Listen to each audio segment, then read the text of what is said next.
जय माता दी दोस्तों। सप्तम स्कंध अथेकादशो अध्याय। भगवती जगदम्बा की कृपा से सत्यव्रत का राजा अभिषेक और राजा अरुण द्वारा उन्हें नीति शास्त्र की शिक्षा देना। जमजे बोले, हे महामते, वशिष्ठ जी द्वारा शापित वह राजकुमार त्रिशंकु उस शाप से किस प्रकार मुक्त हुआ उसे मुझे बतलाइए। व्यास जी बोले, हे राजन, इस प्रकार शापग्रस्त सत्यव्रत पिशाचत्व को प्राप्त हो गए। वे देवी भक्ति में संलग्न होकर उसी आश्रम में रहने लगे। किसी समय राजा सत्यव्रत नवाक्षर मंत्र का जप समाप्त करके हवन कराने के लिए ब्राह्मणों के पास जाकर भक्ति पूर्वक प्रणाम करके उनसे बोले, हे भूदेवगण, आप लोग मुझ शरणागत की प्रार्थना सुनिए। इस समय आप सभी लोग मेरे यज्ञ में ऋत्विक होने की कृपा कीजिए। आप सब कृपालु तथा वेद वेदांता विप्रगण मेरे कार्य की सिद्धि के लिए जप के दशांश से हवन कर्म संपन्न करा दीजिए। हे ब्रह्म वेदों में श्रेष्ठ विप्रगण, मेरा नाम सत्यव्रत है। मैं एक राजकुमार हूँ। मेरे सर्वविध सुख के लिए आप लोग मेरा यह कार्य संपन्न कर दें। यह सुनकर ब्राह्मणों ने उस राजकुमार से कहा, अपने गुरु से शापग्रस्त होकर इस समय तुम पिशाच बन गए हो, इसलिए वेदों पर अधिकार न रहने के कारण तुम यज्ञ करने के योग नहीं हो। तुम सभी लोगों में निंद पिशाचिकता से ग्रस्त हो चुके हो। व्यास जी बोले, हे राजन, उनकी बात सुनकर राजा अत्यंत दुखित हुए। वे सोचने लगे, मेरे जीवन को धिक्कार है। अब मैं वन में रहकर क्या करूं? पिता ने मेरा परित्याग कर दिया है, गुरु ने मुझे घोर श्राप दे दिया है, राज से च्युत हो गया हूँ और पिशाचता से ग्रस्त हो चुका हूँ, तो ऐसी स्थिति में मैं क्या करूँ? तत्पश्चात उस राजकुमार ने लकड़ियों से बहुत बड़ी चिता तैयार करके उसमें प्रवेश करने का विचार करते हुए भगवती चंडिका का स्मरण किया। भगवती महामाया का स्मरण करके उसने चिता प्रज्वलित की और स्नान करके उसमें प्रविष्ट होने के लिए दोनों हाथ जोड़कर चिता के सामने खड़ा हो गया।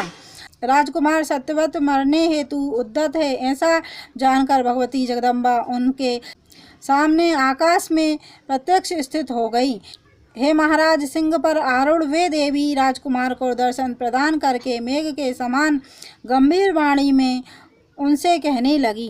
देवी बोली, हे साधो, आप यह दुष्प्रयास क्यों कर रहे हैं? इस तरह अग्नि में देह त्याग मत कीजिए। हे महाभाग, आप स्वस्थचित हो जाइए।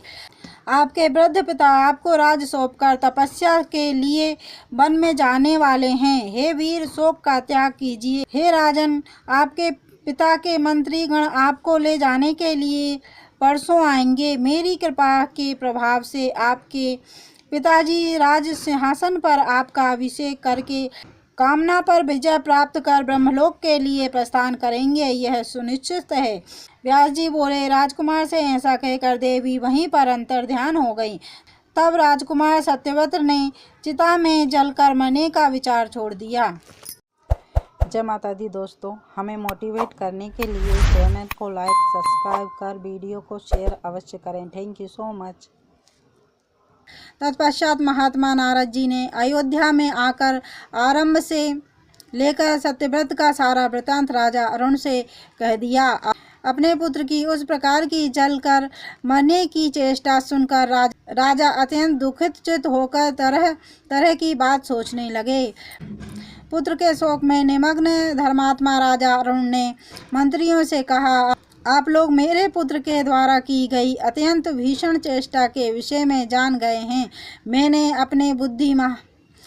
अपने बुद्धिमान पुत्र सत्यव्रत का वन में त्याग कर दिया था।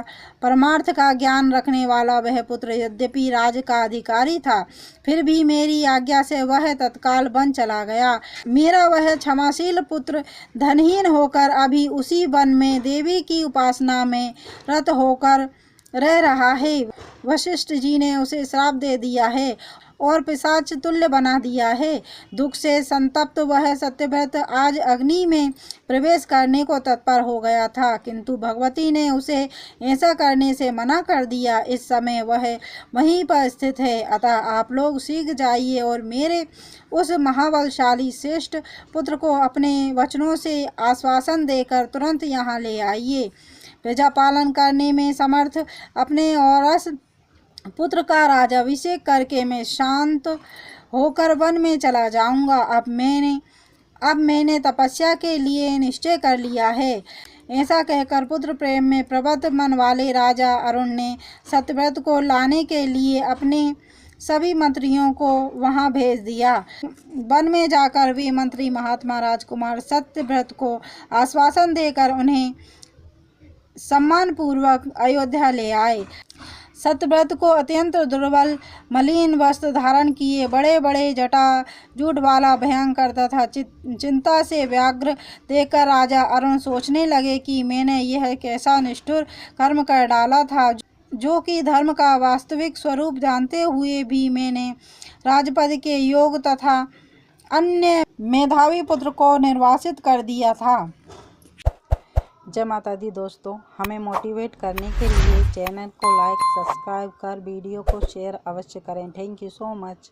हे राजन, इस प्रकार मन ही मन सोचकर महाराज अरुण ने राजकुमार सत्यव्रत को वक्ष स्थल से लगा लिया और उसे सम्यक आश्वासन देकर अपने पास में ही स्थित आसन पर बिठा लिया। तत्पश्चात नीति शास्त्र के पारगामी विद्वान राजा अरुण पास में बैठे हुए अपने उस पुत्र से प्रेम युक्त गदगद वाणी में कहने लगे। राजा बोले, हे पुत्र, तुम सदा धर्म में ही अपनी बुद्धि लगाना, विप्रों का सम्मान करना, न्यायपूर्वक प्राप्त धन ही ग्रहण करना, प्रजाओं की सर्वदा रक्षा करना, कभी असत्य भाषण मत करना, निंदित मार्ग का अनुसरण मत करना, शिष्ट जनों के आज्ञानुसार कार्य करना, तपस्वियों की पूजा करना, क्रूर लुटेरों का दमन करना और इंद्रियों को अपने वश में रखना है। पुत्र, कार्य सिद्धि के लिए राजा को अपने मंत्रियों के साथ सदा गुप्त मंत्रणा करते रहना चाहिए। हे सुत, सबके आत्मा स्वरूपा राजा को चाहिए कि छोटे से छोटे शत्रु की भी उपेक्षा न करें। शत्रु से मिले हुए अपने अत्यंत विनम्र मंत्री पर भी राजा को विश्वास नहीं करना चाहिए। सर्वत्र शत्रु तथा मित्र की गतिविधियों को जानने के लिए सर्वदा गुप्तचरों की नियुक्ति करनी चाहिए। धर्म में सदा बुद्धि लगाए रखनी चाहिए और प्रतिदिन दान देते रहना चाहिए। नीरस संभाषण नहीं करना चाहिए। दुष्टों की संगति का त्याग कर देना चाहिए। विधिवत यथानुष्ठान करते रहना चाहिए और महर्षियों की सदा पूजा करनी चाहिए। स्त्री, नपुंसक तथा धूत परायण व्यक्ति पर कभी भी विश्वास नहीं करना चाहिए और आखेट के प्रति अत्यंत आदर बुद्धि कभी नहीं रखनी चाहिए। धूत, मदरा, अश्लील संगीत तथा वेश्याओं से स्वयं बचना चाहिए और अपनी प्रजाओं को भी इनसे बचाना चाहिए। ब्रह्म मुहूर्त में शयन से सदा निश्चय ही उठ जाना चाहिए। तत्पश्चात दीक्षित मनुष्य को स्नान आदि सभी नित्य नियमों से निवृत्त होकर भली भांति भक्ति पूर्वक पराशक्ति जगदम्बा की पूजा करनी चाहिए। हे पुत्र, पराशक्ति जगदम्बा के चरणों की पूजा ही इस जन्म की सफलता है। एक बार भी भगवती जगदम्बा की महापूजा करके उनके चरणोदक का पान करने वाला मनुष्य फिर कभी माता के गर्भ में नहीं आ जाता, यह सर्वथा निश्चित है। सारा जगत दृश्य है और महादेवी दृष्टा तथा साक्षी है। इस प्रकार की भावना से युक्त होकर सदा भय मुक्त चित्त में रहना चाहिए। हे पुत्र, तुम प्रतिदिन नित्य नियम का पालन करके सभा में जाना और द्विजों को बुलाकर उनसे धर्मशास्त्र संबंधी निर्णय पूछना। वेद वेदांत के पारगामी आदरणीय विद्वानों की विधिवत पूजा करके सुयोग्य पात्रों को गो, भूमि तथा स्वर्ण आदि का सदा दान करना चाहिए। तुम कभी भी किसी मूर्ख ब्राह्मण की पूजा मत करना और मूर्ख व्यक्ति को कभी भी भोजन से अधिक कुछ भी मत देना। हे पुत्र, तुम किसी भी परिस्थिति में लोभवश धर्म का उल्लंघन मत करना। इसके अतिरिक्त तुम्हें कभी भी विप्रों का अपमान नहीं करना चाहिए। पृथ्वी के देवता स्वरूप ब्राह्मणों का प्रयत्नपूर्वक सम्मान करना चाहिए। क्षत्रियों के एकमात्र आधार ब्राह्मण ही हैं, इसमें संदेह नहीं है। जल से अग्नि की, ब्राह्मण से क्षत्रिय की और पत्थर से लोहे की उत्पत्ति हुई है। उनका सर्वत्रगामी तेज अपनी ही योनि में शांत होता है। अतः ईश्वर की इच्छा रखने वाले राजा को विशेष रूप से विनम्रता पूर्वक दान के द्वारा ब्राह्मणों का सत्कार करना चाहिए। राजा को चाहिए कि वह धर्मशास्त्र के अनुसार दंड नीति का पालन करें और न्याय से उपार्जित धन का निरंतर संग्रह करें। इति श्रीमद्देवी भागवते महापुराणे अष्टादशसहस्रस्यां संहितां सप्तम स्कंदे श्रीमद्देवी भागवते महापुराणे अष्टादशसहस्रस्यां संहितां सप्तम स्कंदे सत्यव्रताय राजनीति उपदेश वर्णनम नामेकादशोऽध्याय। जय माता दी दोस्तों, हमें मोटिवेट करने के लिए चैनल को लाइक सब्सक्राइब कर वीडियो को शेयर अवश्य करें। Thank you so much.